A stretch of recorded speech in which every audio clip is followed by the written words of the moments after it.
E agora o bagulho vai ficar sério. Seleção da Copa do Mundo. Vambora, vai, põe na tela aí, vamos começar com os goleiros. Os 4 que eu escolheria também. Livakovic, Dibu Martinez, Bono ou Szczęsny. Quem vai para a seleção do de placa? Vou começar com a Giovana Kiel. Eu gostei muito do Livakovic, acho que foi uma grata surpresa, mas o que o Martinez fez, pega 2 pênaltis contra a Holanda, depois faz uma grande defesa na final e pega 2 pênaltis que fazem a Argentina erguer essa taça, eu vou de Martinez. E o chat pode votar, hein? O chat já pode ir se manifestando. Escreve o nome de quem é o cara, que o nosso Piero, craque da coordenação, vai me falar quem que tá com o nome mais bombando no chat, tá? Lugar, primeiro voto, então... Martinez. Martinez, Dibu Martinez. Mauro Bettini. Depois eu vou querer o teu voto, que você falou que até a final você tinha um voto, e eu quero que você pelo menos explane, porque o meu voto até sábado era pelo Bono. Até o Szczęsny ser eliminado era o Szczęsny, porque teve um dos pênaltis que ele defendeu na Copa, no rebote ele fez uma defesa monstro. Ele defendeu um pênalti do Messi. Além de defender o pênalti do Messi, o outro pênalti que ele defendeu, não lembro qual dos jogos aí, que a gente já começa a esquecer tudo, né? Mas ele fez uma defesa monstruosa. Para mim, a defesa da Copa tipo do Dibu ontem no lance com o Mani. Eu vou ficar com o Dibu Martinez, porque, insisto, aquela defesa que ele fez naquele final de jogo caótico da Argentina contra a Austrália, também no final, também a queima-luvas. Também tem essa. Foi um negócio absurdo e levaria o jogo para a prorrogação. Fico com Martinez. O Dibu ele fez a diferença, inclusive contra a Austrália. Sim, né? Tá, esse lance. Esse lance. E não só esse lance, mas principalmente esse. Que ele é tratado como herói no fim do jogo, muito por essa defesa, e novamente na final da Copa, além das defesas contra a Holanda nos pênaltis. Então, o meu voto foi para ele. Agora, eu vou botar só uma pimentinha aqui, tá? O meu voto estava no Livakovic, ele estava na minha seleção. Jogou muito também. Pelo seguinte, eu acho que o Livakovic foi mais exigido até... Se ele fez, inclusive, mais defesas. Do que esses caras aí. Ele fez mais defesas difíceis, inclusive, que todos os outros. Por isso, eu digo o seguinte, claro que tem o peso do jogo e tudo mais. O Livakovic estava na minha seleção. Agora, será que o Szczęsny também não entra nesse papo pelo seguinte? Jogou muito o Szczęsny, cara. A Polônia talvez não tivesse nem pontuado. É um time horroroso. Não fosse o Szczęsny, hein? Verdade. Será mesmo? Ele foi determinante. E o Bono também foi fundamental. A seleção não permitiu que ele fosse mais à frente, mas se dependesse dele, olha ele tá na seleção da Copa, a Polônia caiu nas oitavas de final, gente. Sim. Para quem caiu não é fácil. Aliás, a Polônia sabe o que é essa final porque enfrentou os 2 finalistas. Né? Exato, mas o Martinez foi muito mais exigido e mais decisivo. Se a gente fosse ranquear, primeiro é o Martinez. Sim. O segundo? Para mim é o Bono. Para mim é Livakovic. Terceiro, defende pênaltis contra... 3 pênaltis, né? Contra o Japão. E faz o que fez contra o Brasil, né? Com a bola rolando, acho que foram 4 defesas decisivas, 2 contra o Neymar. Verdade. Eu vou com o Livakovic, Bono depois. E eu sinto que o Szczęsny é vítima da sua seleção. O Szczęsny poderia estar muito melhor colocado pela fase que viveu na Copa, não fosse o terrível futebol polonês. E só para citar, porque eu quero defender um pouco essa seleção, o Alisson, ele não fez defesa no primeiro jogo, fez uma bola que a bola escapou aos 44 minutos, ele pegou no primeiro tempo, e contra a Croácia fez 2... Não, contra a Croácia não, perdão, contra a Coreia do Sul. Fez boas defesas, grandes defesas e o gol era indefensável. Aí ele é vítima do bom sistema defensivo da seleção brasileira. Ele foi pouco exigido. Se a bola não bate no Marquinhos, ele ia defender tranquilamente o tiro do Petkovic. E todos esses 4 pegaram pênaltis da Copa, o Alisson não pegou. E eu sei que muita gente vai falar que, não, peraí, mas vai colocar pênalti na história, faz parte do jogo, decide o jogo, tem que colocar o pênalti como um momento decisivo do jogo e como avaliação de goleiro. No chat deu Dibu Martinez com 86% dos votos. Tô com eles. E o meu segundo seria o Livakovic. Mas, Bono, eu te amo. Grande Bono. Copa desses 4. Eu te amo, Bono. Você fez a minha Copa mais no mais YouTube, feliz. cara. O With or Without é maravilhoso. E o Dibu maravilhoso. Então, Dibu Martinez na seleção. Esse daí foi facinho, tranquilo. Não vai ter tanta polêmica. Nós vamos para lateral direita agora ou vamos para zaga, depois os laterais? Vamos para ponta esquerda. Zagueiros. Então, zagueiros. Vamos para os zagueiros, então. Olha aí. Temos de escolher 2. Tá. Upa. Acho que não vai ter discussão, né? Varane ou Otamendi. Tem um que não tem discussão? Gvardiol. Então, num dos grupos com o queridíssimo Marvel, apesar do que o Messi fez em cima dele. Então, mas assim, lembra quando o Messi fez o Matrix no Boateng? Provavelmente o zagueiro também teria feito... É muito mais mérito do Messi do que do problema do Gvardiol, que, aliás, é uma solução e é um remédio. Então, o Gvardiol, para mim, é o melhor dos zagueiros. Fico com o Upamecano também. O Varane está melhor do que estava no United. Fez uma Copa que eu não imaginava. Sim.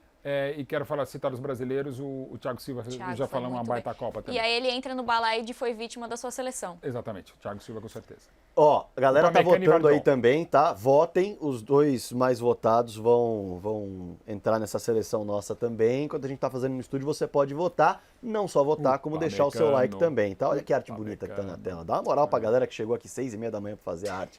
Ó, Gvardiol, então, escolhido como o melhor zagueiro da Copa do Mundo. Estamos escolhendo 2. Um não tem discussão, Gvardiol é o melhor zagueiro. Nessa segunda posição, eu acho que tem debate, hein? Sim. Eu acho que tem debate. Para mim é o Upamecano e Gvardiol. Gi. Então, antes da final, eu colocaria o Otamendi. De forma surpreendente até para mim, porque nunca me agradou, mas estava fazendo uma Copa do Mundo bem fora dos padrões dele, apesar dos benfiquistas discordarem da gente nesse ponto, porque adoram o Otamendi. O Guardiola também. E não havia cometido, né, nenhum dos crimes aí que ele normalmente comete. Não correu o risco de ser preso no Catar? Ele é defante. Ele comete um pênalti que complica a Argentina. Então, pela atuação na final, o Upamecano não jogou a semi, mas foi muito bem na final, eu vou de Upamecano. Mas não fosse essa final de Copa do Mundo. E sim, eu estou tirando a final da Copa do Mundo pra gente debater e refletir. Preste atenção no que eu tô falando. Não fosse essa final de Copa do Mundo, o Otamendi não estaria nessa seleção em vez do Upamecano? É o que eu falei, antes dessa final eu colocaria o Otamendi. Mas ele comete um erro que quase custou o caneco para a seleção argentina. E aí, Mauro? Então, eu sou um não otamendista mesmo, assumido desde o Galo e tal. Até eu devo fazer um texto hoje entrevistando sem citar quem são, porque eu quero de coração que eles me falem vários atleticanos, sobretudo jornalistas que têm um maior conhecimento, que eu quero que eles me falem o que foi o Otamendi no Galo, assim, que é o que me conspura, que me contamina em relação à análise dele. E todo cara que o Guardiola tem uma deferência, eu sempre analiso, mas até falo, para mim o Guardiola numa seleção talvez não fosse tão bom, porque eu discuto a qualidade dele selecionador de goleiros, não Ederson, e de zagueiros, principalmente de zagueiros, mais do que de goleiros. Mas enfim, o Otamendi fez uma baita Copa. E eu revi no sábado os 4-3 de 2018, até para pegar relembrar, né? Enfim, o Otamendi, até para curtir, porque foi maravilhoso. Foi maravilhoso, foi fácil rever esse jogo e tal. E, cara, o Otamendi jogou bem aquela partida, apesar dos 4 gols, ele fez uma partida muito boa. Enfim, mas o Otamendi cabe essa discussão, mas eu achei o Upamecano mais regular. Então, agora, o Otamendi, ele sofre muito. Aliás, vale destacar um detalhe, né? Otamendi e Enzo Pérez, Enzo Fernandes, perdão. O Pérez era 14, Enzo Pérez 14. Enzo Fernandes, perdão, são os 2 primeiros jogadores a conquistarem o título de Copa do Mundo atuando por clubes de Portugal. Isso. Tá? É bom destacar esse detalhe que é bem interessante. É mesmo. E aí eu paro para refletir, né? A gente está falando da Copa do Mundo, e mesmo falando da Copa do Mundo, a gente puxa o histórico da personalidade do Otamendi, do retrospecto violento, do pacote Otamendi. Ele vai sempre pagar por isso quando a gente for avaliar? Então, às vezes... É justo a gente colocar isso na discussão de Copa? Não, mas assim, o cara cria isso aí, Pra mim não pesou, eu acho que foi até um plus pra ele, porque a gente fala, olha só como ele tá se superando, é se superar o que ele fez. Ele deu aquela segurada nas besteiras que ele cometia por conta da personalidade que parece tempestiva, e isso dá um plus, mas a minha questão com ele é só pelo pênalti mesmo, que poderia ter custado o título. A gente esperava o que o Upamecano fez na Copa, mas a gente não esperava o que o Otamendi fez. Isso é interessante. Sim. Mas, de novo, principalmente em relação a jogadores um pouco que batem... Assim, a gente é muito injusto na vida, né? A gente tá falando vários... Hoje citamos alguns casos injustos. O Sérgio Ramos, a gente fica babando o ovo. Que é um cara violentíssimo, que é um baita zagueiro. Eu sempre falo, eu queria sempre o Sérgio Ramos no meu time. Ele é violento de uma maneira mais discreta, né? Eu jamais queria do adversário. Por exemplo, falando em descrição, o grande Mauro Silva, tetracampeão, ele fala, jogou muito tempo e na Espanha, na Europa e tal. Ele fala, vocês falam, não sem razão, do Simeone, que era um cavalo jogando, mas muito pior era o Redondo. Como assim? O Redondo, e numa época que não tinha tantas câmeras como tem hoje, o Redondo pegava várias vezes, em mim, 2 vezes, o Redondo enfiou grama na minha boca. Coisa que o Simeone nunca fez. O Redondo era tão inteligente, tão brilhante, ao mesmo tempo tão elegante, mas ele era pior que o Simeone. Porque todo mundo falava e eu falei, tá de sacanagem, Mauro Silva. Ele falou, não, verdade. Assim, ele falou, o Redondo ele era brilhante, porque ele batia ou fazia esse tipo de coisa sem o juiz perceber. Tem muito a ver com a descrição mesmo. Então, mas ele tá brilhante, ele não ficou com a fama. Não, o Redondo é um dos caras mais elegantes que eu vi jogar. Nunca podia imaginar. E o Mauro Silva é um dos caras mais elegantes, não era nem elegante jogando futebol. Eficientíssimo o Mauro Silva. Baita volante, campeão do mundo, pô. Mas assim, o Mauro é de uma elegância fora de campo, um dos caras mais corretos que eu conheço na vida mesmo. O Mauro, ele falou, não teria nenhuma dúvida. E aí perguntou para outras pessoas, o Paulo Roberto Carlos falou, é verdade, o não era assim mesmo. O cara, você não... Ele fazia sacanagem sem você ver. Então, assim, por exemplo, eu pego o caso, uma treta que eu tenho, o Felipe Melo, mais ele comigo do que eu com ele e tal. O Felipe, quando você cria o mundo fala do Felipe Melo, é porque o cara criou isso. O César Sampaio, pegando outro monstro sagrado, não tem, é o contrário, todo mundo gosta do César Sampaio. O Felipe Melo tem os seus problemas, por quê? Porque ele não cria essa fama de um jogador violento. Quem faz a fama, deita na cama. Suas imagens, deita na grana. Ou isso. Vamos lá, então o chat votou também com vocês. Assim como votou no goleiro com o Dibu, Gvardiol foi o melhor zagueiro da Copa de acordo com o chat, 49%. E o Upamecano com 33%, o Otamendi com 15% e o Varane com 4%. Então temos os dois zagueiros aí, o Gvardiol e o Upamecano. Vai anotando aí, hein, Piero, meu coordenador, para depois eu falar nome a nome da seleção. Vai aparecer na tela a arte. Então tá bom. Laterais, no GC, vai aparecer ali embaixo. Laterais, olha só.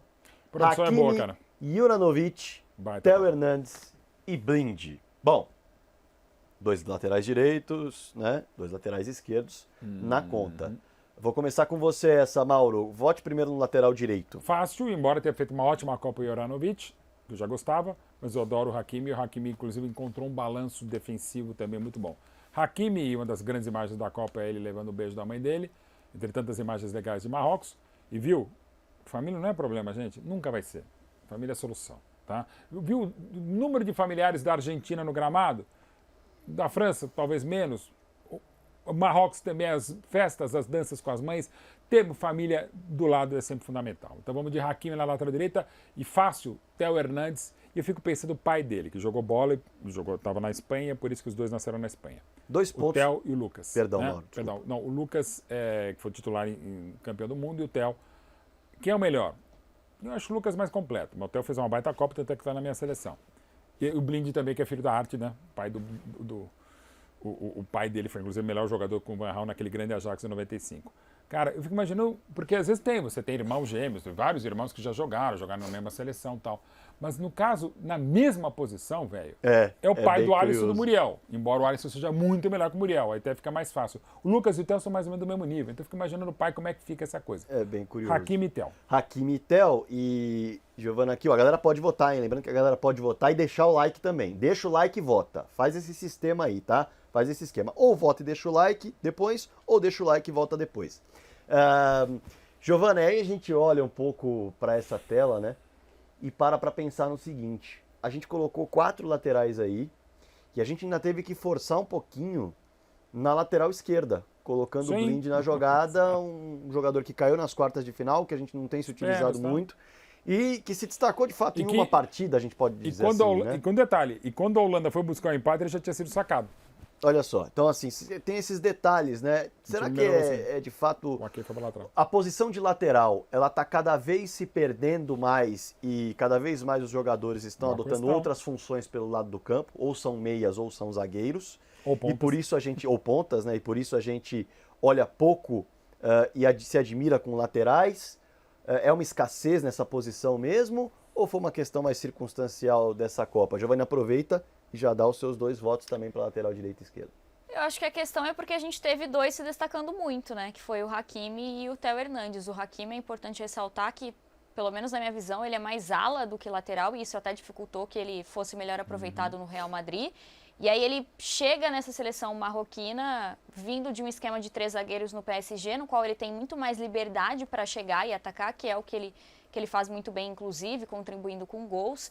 E ele precisa se doar mais para o setor defensivo funcionar para que Marrocos chegue à semifinal. Então, isso abrilhanta ainda mais o Hakimi e o Theo Hernandes, porque começa como reserva do próprio irmão E mesmo tendo que driblar essa questão de concorrer com o próprio irmão e se beneficiar da dor do irmão, que aliás pensou em aposentadoria com 26 anos, porque novamente uma lesão de joelho de longa data é bastante complicado, mina qualquer um. E é isso, eu acho que não é muito a questão da gente estar vivendo uma escassez de bons laterais, é porque esses dois se destacaram muito e as suas seleções também foram longe, acho que isso contribui também. E o chat coloca o Molina como a possibilidade de lateral dentro de seleções, dentro da votação, não como o principal, fez gol contra o Holanda. Ganhou também a titularidade ao longo da competição. Também, foi bem, mas nada... Com gol. Foi ok. E, né, aquela pressão toda de bater o pênalti foi bem... Os 4 sendo titulares... Mas o Theo foi... O Theo no e Brasil. O Hakimi Talvez o Juranovic com o Danilo eu posso discutir, mas... Baile, vale destacar no chat, a galera votou em Hakimi e Theo Hernandes, um baile, e na minha concepção, Hakimi inclusive entrou no top 5 dessa Copa em relação a craques da Copa, tá? Hakimi pra mim tá ali, com tranquilidade, foi pra mim um dos grandes nomes dessa Copa do Mundo. Só um apresentador que adora criar polêmica. Vamos avançar, eu gosto. Vamos avançar. 2 volantes, tá? A produção me informa aqui, 2 volantes. Temos na tela Tchouaméni, Casemiro, Amrabat, Enzo Fernandes, Modric e Bellingham. Acho que a questão maior é aí. Aí a gente tem que escolher 2 caras. E aí vocês se utilizem o critério que vocês quiserem. Não, 3. Ótimo. Tem que decidir o esquema, né? Então, mas dá pra fazer. Aliás, a minha seleção tá aí, os 3 que eu fiz. Amrabat na cabeça da área, Enzo Fernandes saindo pela direita ou pela esquerda, tanto faz, e o Modric também. Né? O Modric preferencialmente gosta mais do lado direito. Mas assim, o Amrabat com certeza baita a Copa do Mundo desde o início. Colocar. Aliás, o Croácia e Marrocos foi um jogo horrível na primeira fase, até porque era 7 da manhã, estava morrendo de sono também. Teve 4 chances da Croácia, uma do Marrocos, ele lá. Eu ainda escrevi sobre isso aqui na TNT. As 2 equipes não vão longe mesmo. Bem. Mas enfim, Amrabat, o cabeça de área. Gravou, hein, Mauro? Eu preciso apagar o texto lá. O Enzo Fernandes, que deu o craque, o jovem da Copa, que poderia ser ele, poderia ser o Bellingham, poderia ser eu nunca sei. Pra mim foi o Guardiola, o craque da Copa. O craque jovem, né? Craque jovem. O Álvares poderia ser e toda vez eu esqueço. Aí eu dou razão pro Luiz Henrique. O 8 de Marrocos, o Onari.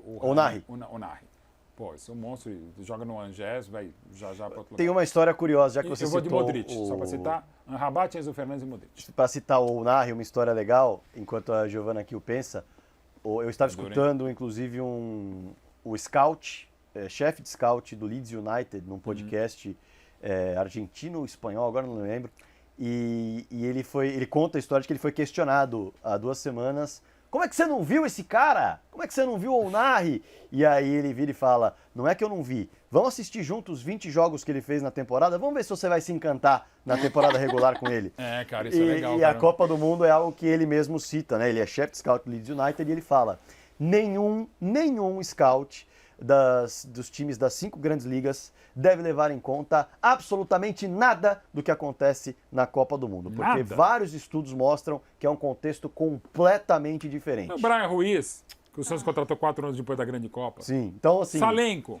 São vários detalhes interessantes, isso é bom, né? Com certeza. E aí ele coloca esse ponto. Deu tempo da Giovana Kiel pensar, aproveitando, Mauro Betting, só relembra os 2 nomes. Rodrigues. Não, são 3, né? 2. Como assim? São 2 nomes que você vai escolher como volantes. E aí você pode escolher um reserva. Que nós vamos são 3. Não, são 2. É que botou 6, que é um critério diferente, mas tudo bem. Pode escolher 2. Depende do esquema, né? Mas tudo bem. Então não dá para tirar o Modric, eu vou ter que tirar o Enzo Fernandes. Então vai ficar com o Amrabat, que é um volante, até para o time tentar ter uma lógica, né? O Amrabat, o Modric e uma baita Copa do Tchouaméni, até pela pressão de substituir o Kanté. Casemiro, outra baita Copa. Mas no lance do gol, eu acho que aí foi um erro do Tite. O Casemiro estava morto no outro lance anterior da Croácia, antes do golaço do Brasil. Eu teria tirado o Casemiro por questões físicas e eu sou alucinado pelo Bellingham. Todos merecem estar aí, mas vai, Amrabat e Modric. Giovana Kiel, deu tempo pra você pensar, hein? Eu sou apaixonada pelo Bellingham. Muito eu acho que também pode ser um dos caras aí para brigar por melhor do mundo. É claro que a posição do Mbappé e do Haaland os favorecem mais, que o gol sempre tem um impacto maior. Mas aí vai tirar quem para colocar, né? Duro, sim. Vai tirar quem para colocar? Vai tirar o Amrabat? Não dá para tirar, porque o que ele fez ali dentro de um Marrocos é surreal. foi uma das caras do que Marrocos fez nessa Copa do Mundo. Quer saber quem tá levando no chat, Gil? Eu vou com o Mauro, eu não vou tirar a Modric e para ter um equilíbrio também. Para ter um equilíbrio também, não tem como colocar o Bellingham nessa. Então, Amrabat e Modric? Isso. O chat é diferente, hein? O chat vota diferente. Piero. Enzo é o primeiro. Olha. Com 40% dos votos. Amrabat é o segundo com 27% dos votos. Meio justo. Modric é o terceiro com 24% dos votos. E o restante com poucos votos. Posso falar só um ponto do Enzo? É que a atuação dele, para mim, foi problemática contra a Holanda. Porque além de perder o pênalti, ele erra na marcação ali, naquele gol de jogada ensaiada que leva para a prorrogação. E faltou um N no Fernandes. Acontece. Bom, então o chat já colocou esses nomes. Vou trazer os meus então. Para mim, Amrabat e Bellingham. Para mim, os melhores e mais regulares da Copa em relação a Eu fiquei com essa vontade também, mas, poxa, o Modric, não tem como, né? Então, podia ser pai, inclusive. Aqui o Piero me informa que vai pensar se puxa um terceiro, então. Boa. Tá? Para os volantes. Então, vamos lá. Nós vamos avançar agora, Piero. Vamos para os meias? Vamos lá, meu coordenador Piero, que está me informando os seus votos, hein? Deixa o like aqui embaixo, vote também, tá? Faça a seleção junto conosco. Meias e pontas. E aí, Piero, a gente vai escolher quantos daí, hein? Você que manda. Tá. 2 ou 3. Escolhe se vai tirar o volante. É que lá no outro tem jogadores que podem jogar mais avançados. Então é com vocês. Então, eu ficaria com os 3. Eu ficaria meia. Amrabat, o Enzo e o... Sim, eu também colocaria Griezmann e Messi. E botaria Griezmann e Messi. Baita Copa do Ziyech, com baita jogador. Bruno Fernandes, maravilhoso. Se Portugal já passaram, podia estar na seleção. Saca muito bem. Mas Messi e Griezmann, sem dúvida. Apesar do jogo um tanto decepcionante do Griezmann ontem. Vão escolher 2, então. Messi e Griezmann, certo? Messi e Griezmann, sim. Olha, eu acho que não precisa nem abrir muito votação nesse daí, porque, inegavelmente, eu acho que o Ziyech ele foi muito, muito bem nessa Copa. Mas, mesmo jogando por Marrocos, que é uma seleção que era muito organizada, mas tecnicamente, de fato... estava abaixo da seleção francesa, por exemplo, e da seleção argentina, Griezmann e Messi fizeram Copas muito acima da média em relação a esses outros. O Bruno Fernandes também foi muito acima da média dentro da seleção de Portugal, mas ainda assim não chega aos pés de ninguém, né? Vai abrir votação no chat ainda assim? Ô Piero, você chegou a abrir votação no chat pra galera nesse daí? Vai abrir. A atuação do Griezmann ontem foi bem problemática, cara. Mas não tem como tirar. Vamos dar mais uns 2 minutinhos pra galera votar no chat, porque acabou de abrir no chat, porque a gente já sabe que Messi e Griezmann vão levar ali as maiores votações. Sim. Bate a curiosidade em relação a Ziyech, Saka e Bruno Fernandes nessa votação. Mas então, olhando para a seleção que foi montada aqui, meio campo, Giovana, você colocou 2 volantes. Então, eu colocaria o Modric um pouco mais avançado. Avançava o Modric, Amrabat e Enzo. Iria com eles. Concorda, Mauro? Avançando o Modric, deixando o Modric, Amrabat e Enzo. Amrabat, Enzo, Modric e deixaria Messi e Griezmann. Messi e Griezmann. No chat, 89% Messi, 6% Griezmann, 3% Ziyech. Então, o Ziyech, eu imaginei também que surgiria à frente... Entre o Enzo também. Tá. Então o chat votou em Enzo bastante, saiu entre o Enzo. Então beleza. Então o Enzo entrou na seleção também. Um atacante agora. A gente vai colocar um atacante. O Gakpo, que inclusive mais meia em vários momentos na Copa do que atacante, provavelmente. Ele jogou ali na ponta, no meio, até na frente, né? Nos 2-2 que vai buscar, essa mudança, sai o Blind, o Ake vira lateral e o Gakpo fica um ponta quase saindo de campo pela esquerda. Fica mais um ponta. O Gakpo se mostrou também uma grande... Se tivesse uma seleção um pouquinho melhor, o Gakpo brigaria pelo craque jovem da Copa. Gakpo, Giroud, Julian Álvares ou Mbappé? Bom, aí como a gente acrescentou... Não precisa nem abrir votação, será? Sim. A não ser que a gente mude o nosso esquema, né? E coloque 2 dos que estão aí. O Deschamps agora usou o Mbappé como um 9 em um dado momento na final. final. Sobrou 1, né? Esses atacantes a gente só pode escalar 1 pelo que a gente está fazendo. Né? Não, é o Sim, Mbappé. a não ser que a gente volte e mude a questão do meio. Não, o meu time que eu escalei era esse aí, que está indo na nossa votação. Mbappé contra a Rapa. Tá, então vamos... O Mbappé é inquestionável. Diga, desculpa. Mbappé é inquestionável. Agora, é a mesma questão, né? Poxa, me doeu deixar o Bellingham fora e me dói também deixar o Álvares fora. Giroud, apesar do que fez, e acho que até foi um pouco, né, demais o que o Deschamps, a decisão do Deschamps tão precipitada com ele na final, mas o Álvares acho que acabou sendo até mais decisivo. Só cabem 11. Não tem jeito. A seleção está montada, com a sua ajuda no chat, inclusive, na votação. E claro que a gente vai colocar ela já aqui embaixo no GC, tá? Já ela vai pintar aqui embaixo no GC para nós lermos e discutirmos se essa seleção talvez tem potencial para ganhar uma Copa do Mundo começando jogando, se está com desencaixe, se está equilibrada. Já a gente vai falar sobre isso. Mas também vale destacar, né? A gente não fez a arte, mas a gente tem que colocar em debate o técnico da Copa. E eu acho que tem debate esse técnico da Copa, hein? Tem. Porque muita gente pode escolher o Scaloni pelo ciclo que fez e pelo título. Muita gente pode escolher o Walid Regragui por ter feito o que fez com o Marrocos. Muita gente pode escolher o Zlatko Dalic pelo que fez com a Croácia, que muita gente não apostava que chegaria novamente a brigar por uma vaga na final. Muita gente pode escolher o Deschamps, que chegou a mais uma final de Copa do Mundo. Com mudanças importantes na final, como a gente Pois é, e aí esse muita gente vai votar no chat, que tem muita gente nos assistindo, e vocês vão votar. Abre uma enquete aí, Piero. Quem foi o técnico da Copa do Mundo? Abre aí, o Mbappé ganhou atacante, não precisava nem avisar isso aí. Fácil. E aí, quem foi o técnico da Copa do Mundo, hein? Normalmente, né, Copa do Mundo, outros torneios, Campeonato Nacional, que é mais longo, diferente do mata-mata, Champions, Libertadores, eu vou no técnico campeão, tá? Mas dessa vez eu não vou. Méritos pro Scaloni, que é bacana um interino virar o que fez. Deu azar o Scaloni nessa eleição. Talvez. Assim, o Deschamps eu sempre tive minhas restrições, mas respeitáveis, né? Como capitão de 98, campeão em 18 e agora vice-campeão. É dificílimo ganhar uma Copa, dificílimo chegar em outra final, na sequência com tantos problemas que teve e tal. Mas eu vou ficar com o treinador que chegou em 31 de agosto para a seleção de Marrocos.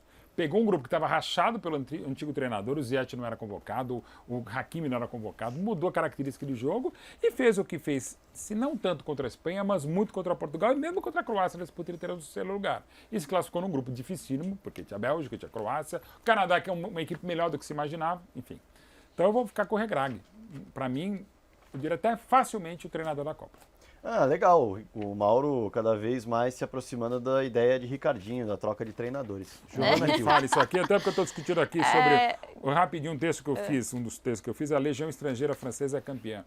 Gente, é algo que eu escrevi do livro sobre a França campeã de 98, que eu escrevi já em 16, quando deu França, em 18, quando deu França e Bélgica, e insisto agora.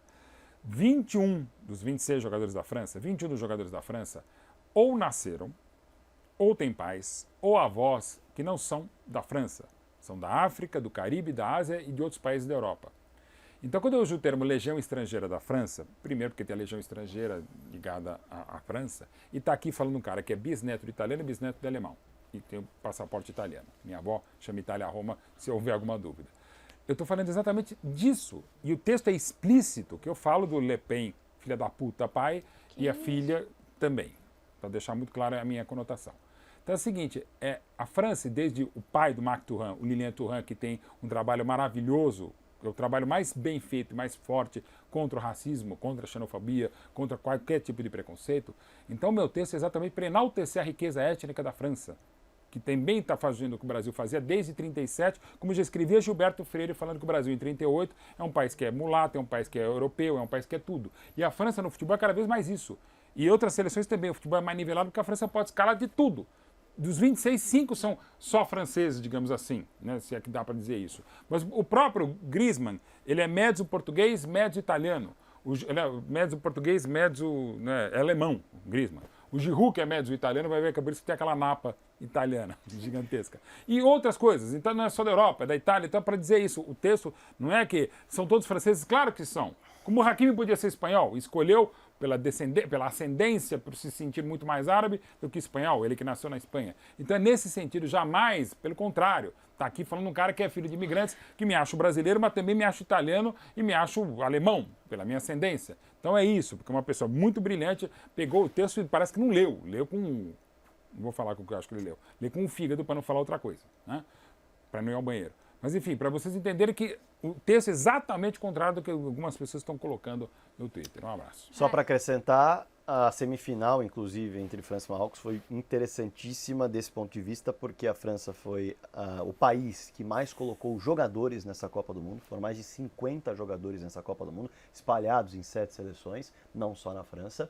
E Marrocos foi a seleção mais internacional dessa Copa, porque tinha dentro do seu elenco, dos 26 jogadores, 14 que foram captados nas categorias de base, atuando nos países onde nasceram, com origens marroquinas, e foram convencidos de atuar respeitando e admirando as suas origens de Marrocos. São trabalhos diferentes, enfim. Mas, enfim, aqui a gente tem a seleção da Copa, a Giovana aqui vai falar em instantes. A seleção da Copa está aqui, ó, com Martínez, Hakimi, Upamecano, Gvardiol, Theo Hernandes, Amrabat, Modric, Enzo, Messi, Griezmann e Mbappé. Nem vou colocar em discussão se essa seleção jogaria a Copa do Mundo tranquila para buscar o título, tá? Porque às vezes a gente faz essa seleção, ela não se dá encaixa. Liga, né? Junto não dá essa certo. eu acho que daria muita liga. Daria uma liga danada. Giovana, aqui colocaria alguma coisa antes de eu interromper.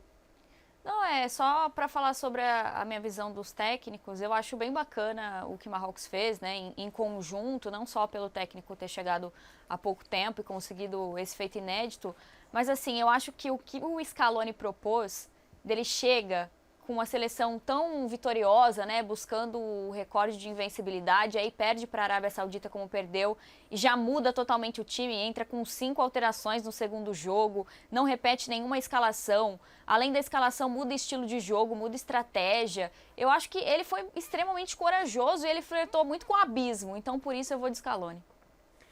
E eu vou desempatar. O chat tá contigo, viu? O chat tá com Scaloni, Giovana Kiel, mas eu vou desempatar. Você sabe meu voto, né, Giovana? Eu sei que você é marroquino de coração. Walid Regragui substituiu o técnico Rali Hodzic, que é nome difícil, e fez um trabalho maravilhoso. Mas enfim, eu vou com o Walid Regragui como técnico da Copa do Mundo. E Scaloni está muito bem votado, por sinal.